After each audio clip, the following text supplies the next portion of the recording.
Friends, आज दिनांक 3 जून 2021, class 7th, subject SST यानी कि हमारा इतिहास और नागरिक शास्त्र नागरिक जीवन के अंतर्गत हम लोग लेसन नंबर 3 की स्टडी कर रहे हैं, जिसमें आज हम लोग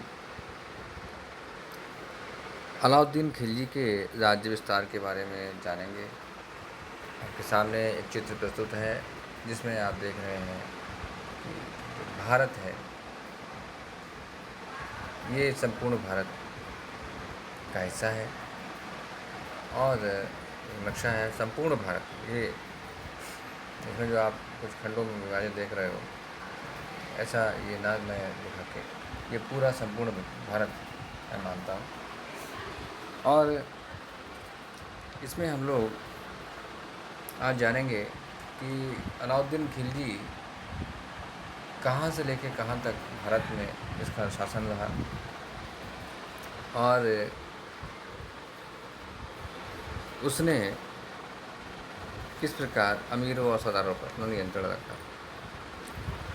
चलिए स्टार्ट करते हैं। देखिए, राज्य विस्तार में अगर हम जानें तो सुल्तान बनने के बाद अलाउद्दीन ने अपने राज्य का विस्तार करना चाहा। देखिए, दिल्ली सल्तनत पर जैसे ही वो बैठा तो जैसा कि आपने देखा था, उसने सैनिक सुधार किए। सैनिक सुधारों में एक खास बात मैंने आपको बताई थी कि 4.5 लाख से ज़्यादा 4.5 लाख से ज़्यादा उसकी सैन्य शक्ति थी और उसमें अच्छे घुड़सवार थे और अच्छे जो है शस्त्र जानने मतलब शस्त्र चलाने वाले सैनिक थे। तो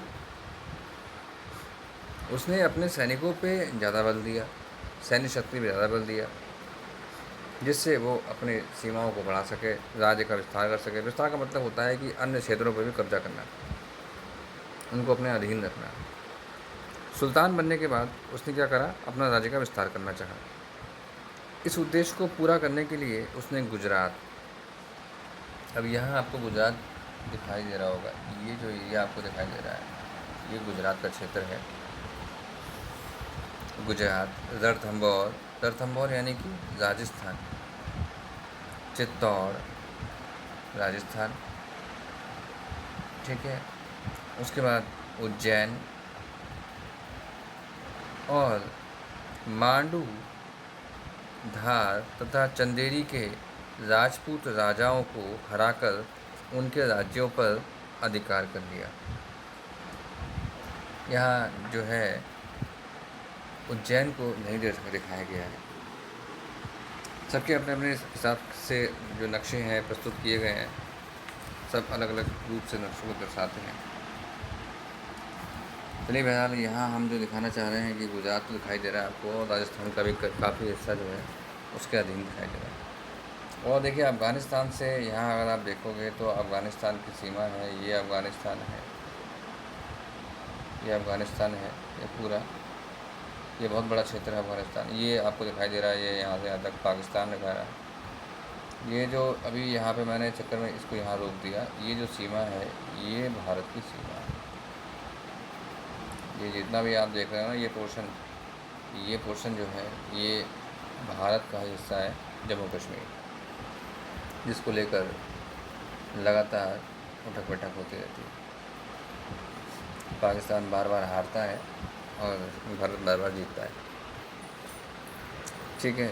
LOC आपने सुना होगा, कई बार ऐसे लड़ाई हो चुकी है। कारगिल के नाम से आपने एक युद्ध देखा है, कारगिल युद्ध हुआ था, तो ऐसा नहीं, बहुत सारे, ठीक है। तो यहाँ से लेकर अफ़गानिस्तान से लेकर और फिर ये आपका बांग्लादेश तक, ठीक, इसका पूरा अधिकार क्षेत्र था। गौर करने वाली बात यहाँ देखेंगे आप तो ये प्लेन में ज़्यादा रहा है, प्लेन एरिया में, और पहाड़ी क्षेत्रों में इसका प्रभाव ज़रा कम रहा। देखो जी, जितना भी जो पूर्वोत्तर के राज्य हैं यहाँ पे प्रभाव नहीं रहा। उसके बाद यहाँ आप देख रहे हो पूरा अपना जो साउथ का एरिया है वो इससे थोड़ा अलग रहा।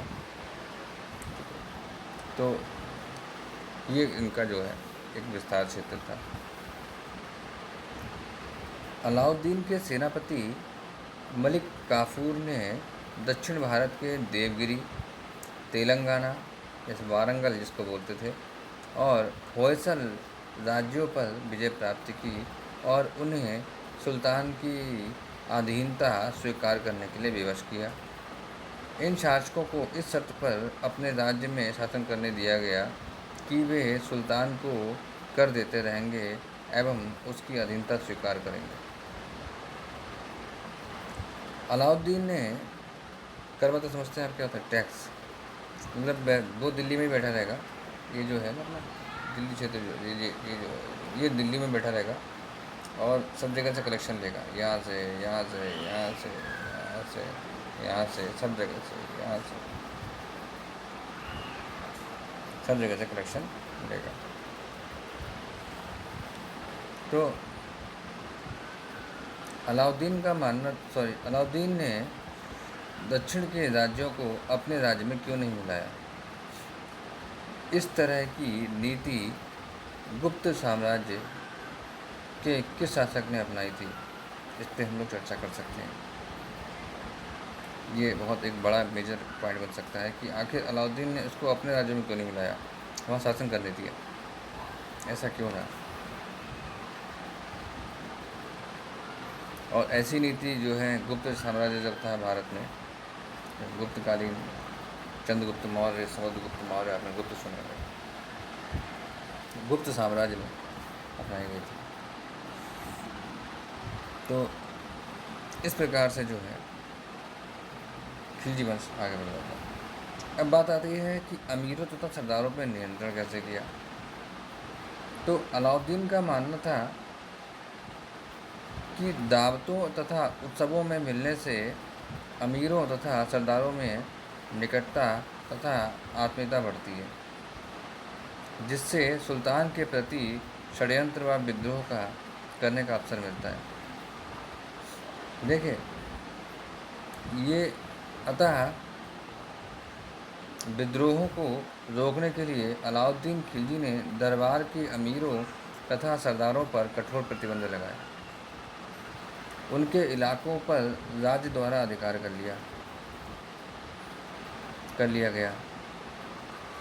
अमीरों की दावतों, मदिरापान एवं गोष्ठियों पर भी नियंत्रण लागू किया गया। देखिए, अब कहते नहीं है जो जैसा करके आया होता है वो सचेत रहता है। अब वो उसने भी तो ऐसे ही किया। अलाउद्दीन खिलजी ने भी तो एक इक़्तिदार था, एक जगह का सरदार था, और उसने फिर अपने जो है चचा जान का खून किस के उनकी हत्या करके फिर शासन किया था। तो वो भली बात ही जानता था कि ये और लोग भी मेरे खिलाफ शासन जो है विद्रोह कर सकते हैं, तो इनको मिलना ही मत दो। इसलिए उसने क्या करा, सारे उत्सवों पे रोक लगवा दी। सारे जितने भी अफसर थे जो है उनको बंद करवा दी, कोई कुछ नहीं होगा, तो कोई दावत नहीं होगी, तो ना ही अमीर लोग या फिर जो लोग सरदार लोग हैं या इक़्तिदार हैं सब लोग मिलेंगे ही नहीं। जब मिलेंगे नहीं तो बात कहाँ से होगी आपस में? तो अलग अलग रहेंगे। तो इस प्रकार से उसने ये किया।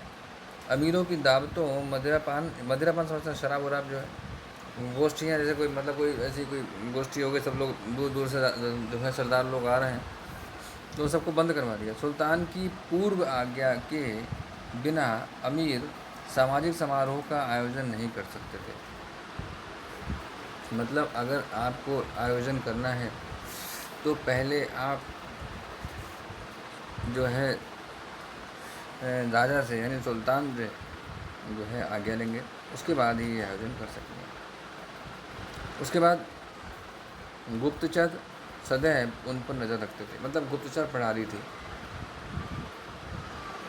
ऐसा तो नहीं है कोई खिलाफ जा रहा हो, कोई विद्रोह हो रहा हो, तो उसके लिए गुप्तचर प्रणाली जो है वो थी।